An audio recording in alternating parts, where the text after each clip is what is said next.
Então, pessoal, meu nome é Douglas, vou mostrar aqui algumas dicas para quem trabalha bastante com console. Então, a primeira dica para quem usa Mac é dar uma testada no iTerm 2, porque ele tem uma customização bem mais simples de cor. Para mim, ele pareceu muito mais rápido por causa do... Deixa eu diminuir um pouquinho.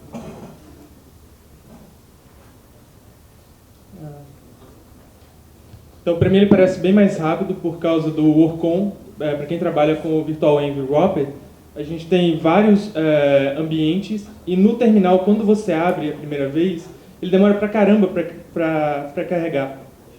Então, no iTerm 2, parece bem mais rápido. Uma coisa que eu descobri recentemente é que no iTerm 2, uma coisa que eu sempre procurei, oreada mesmo, é como é que a gente pula palavra por palavra no texto. Então, no iTerm 2, shift esquerda, ele já faz isso automaticamente, sem precisar fazer nada. Beleza. A próxima dica aqui é usar os .files dos arquivos de configuração do Armin Honasher, o Mitsuhiko, o carinha que fez o Flask, o Jinja, e tem algumas coisas interessantes para trabalhar com o pip, que é principalmente o autocomplete e algumas configurações para o distribute. Então, eu vou mostrar aqui rapidinho. Espero...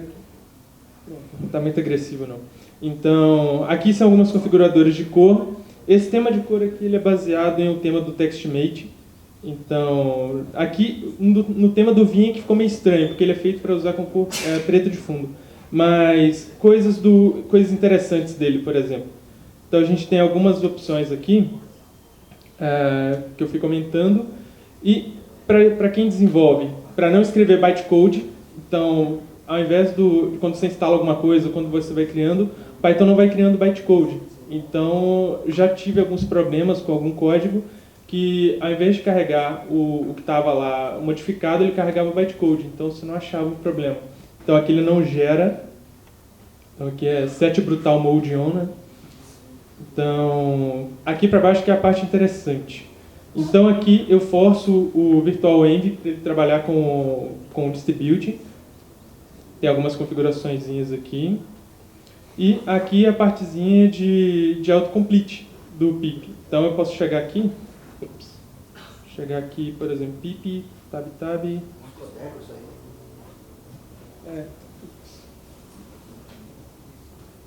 Se eu jogar branco vai ficar esquisito, mas enfim. Acho que dá para enxergar minimamente, né? Pronto. Então eu dou tab, ele vai completando e beleza. Daí, o que é próxima coisa bacana aqui é o VC Prompt. VC Prompt é uma mão na roda para quem trabalha com versionamento de arquivo. Então, coisa linda. Isso aqui, cara, isso salva. Então, uma coisa linda para quem trabalha com o VCS. Como é que funciona? Por exemplo, tem um repositório bobinho, Mercurial aqui, ele já coloca para mim em qual branch que eu estou dele. Então, por exemplo, eu venho para cá, para um outro branch, ele já atualiza para mim no lado em qual branch que eu estou. E a mesma coisa se eu estiver usando um Subversion, se eu estiver usando Git, vai funcionar do mesmo jeito. Por exemplo. Então, svnfno e já pegou. Isso aqui é muito legal mesmo. Uma outra coisa que é muito interessante é o GoTo. É uma aplicaçãozinha feita em Python, bobinha, e que tem uma citação que casa nesse caso, que sempre que um trabalho difícil precisa ser feito, eu atribuo a um homem preguiçoso. Ele certamente encontrará uma forma fácil de fazê-lo. Então, como é que funciona esse cara? Por exemplo, vamos supor que toda hora eu tenho que ficar indo nesse diretório, por exemplo. Cheguei aqui, toda hora, esqueço, aí o que eu faço? Eu pego essa ferramenta, adiciono um nome para ela. Beleza. Preciso voltar para esse lugar? Já voltei. E você consegue ir listando as coisas, você vai adicionando... Ups, não vai dar tempo. E o último, só para... Por exemplo, quero saber...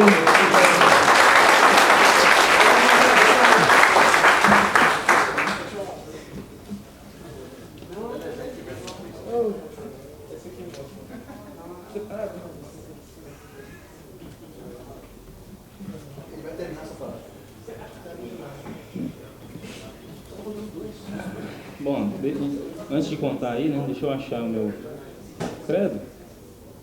Onde é que tá? Tá aqui, né? É a última, hein? Depois amanhã. Tá. Aqui. Eu já tô... Aqui, pode deixar aqui que daqui eu vou passando. Eu já tô fazendo tradição em ficar em último, né? Nas outras PyCons eu fechei os horários. Eu tô até pensando em já reservar, já na reunião que vai ter mais tarde, já reservar sempre para a próxima PyCon ficar com o último horário das palestras. O que eu quero falar é sobre isso aí. Essa frase que a gente viu na palestra da Lea, né? E que às vezes a gente, por mais que saiba disso, por mais óbvio que seja isso, a gente esquece, às vezes, né?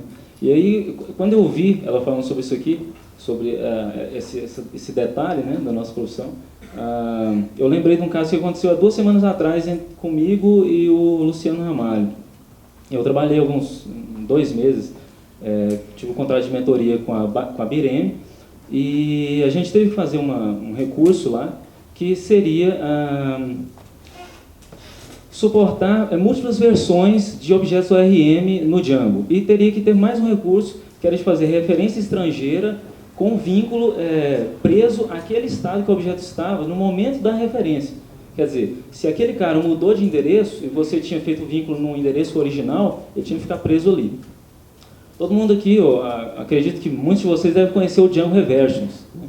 ou Reversion mesmo, né? E aí, a primeira opção que veio na cabeça foi, usar o Django Reversion. Eu fiz lá uma coisa toda estilosa, né? Fiz também esse recurso da referência estrangeira que não tinha no Django Reversion. E aí nós estávamos numa reunião via Skype, e eu tentando explicar como isso funcionava pro Luciano, né? Pro Django Ramalho. E aí eu falando, não, porque aí acontece isso, tem um registro, e depois você tem um sign-on, e o sign-on liga isso, não sei o quê. Aí ele foi lá no chat, assim, de forma bem sutil, né, e digitou isso aqui para mim. Acabou a conversa, né, acabou a apresentação, acabou a conversa. Eu falei, não, vamos resetar isso aqui agora mesmo. E aí a gente criou um cara novo chamado Django Fossil. O nome também foi sugestão dele. E o que é isso? Ele faz a mesma coisa que o Django Reversion faz, que é criar versões serializadas de objetos do ORM, com esse recurso a mais da referência. Só que ficou, acho que, 50 vezes menor do que o Django Reversion, estupidamente simples. A gente partiu do hash, que é um recurso que vem aí do Git, né? Então eu vou mostrar, eu não sei quanto tempo eu tenho, não faço a menor ideia. Então eu estou até bem. Esse aqui...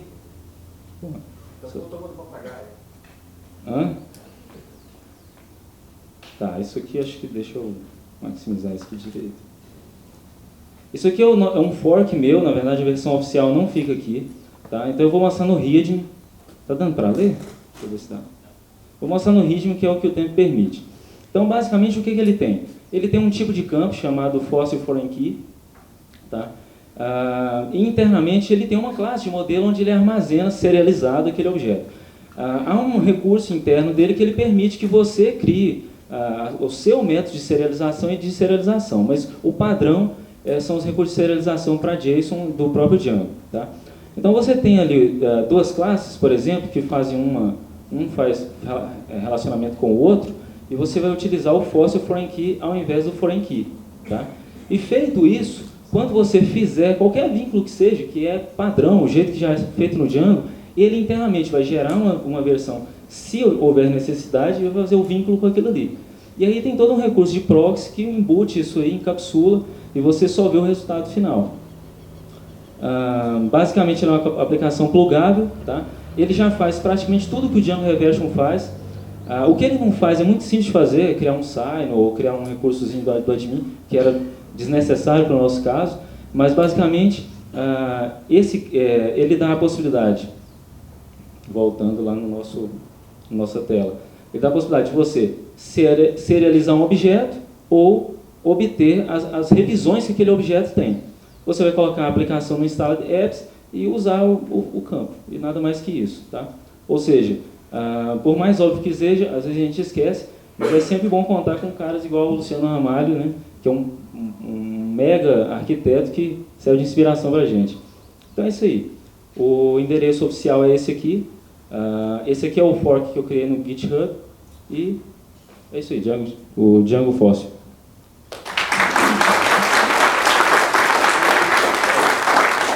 Bom, como eu fui o último, a gente pode estender, né? Se a gente...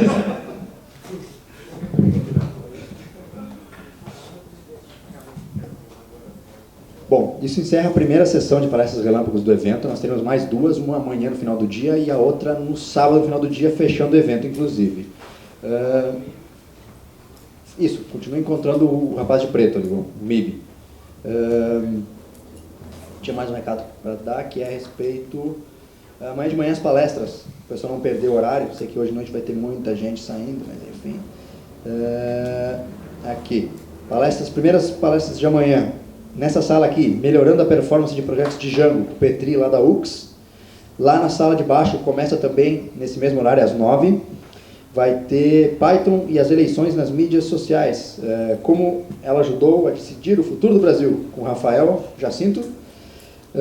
Ao mesmo tempo também nos laboratórios começa... esse aqui vai ter nego brigando para entrar na sala. Introdução ao Google App Engine com o Rodolfo. Cadê? Tá aí, Rodolfo? Tá lá. Cara, a última vez que eu vi já tinha 26, 27 inscritos. Não sei quantos tem na sala. Quem foi hoje? Quantas vagas tem? São 20? Bom, ordem de chegada. Quem estiver lá embaixo entra. E esses são os eventos de amanhã. O encontro de hoje à noite oficialmente, eu acho que não ficou nada marcado. O pessoal está vendo alguma coisa para sair, mas de qualquer forma não vai caber 200 pessoas na que a gente for. Espalhe-se por Curitiba. Vai ter gente de churrascaria, vai ter gente de pizzaria, a gente se encontra pela noite por aí. E na sequência agora nós teremos a Assembleia Geral da Associação Python Brasil para a renovação parcial do Conselho Deliberativo. Então todo mundo que é membro da associação está em dia, está convidado. Quem não é em dia também pode participar, só não pode votar e ser votado. Então nós teremos uma eleição, uma discussão de algumas coisas e espero que a gente termine isso rápido. Oi? Então, foi isso que eu falei, a sessão é pública, está todo mundo convidado, só não pode nem votar e nem ser votado quem não for associado à Associação Python Brasil.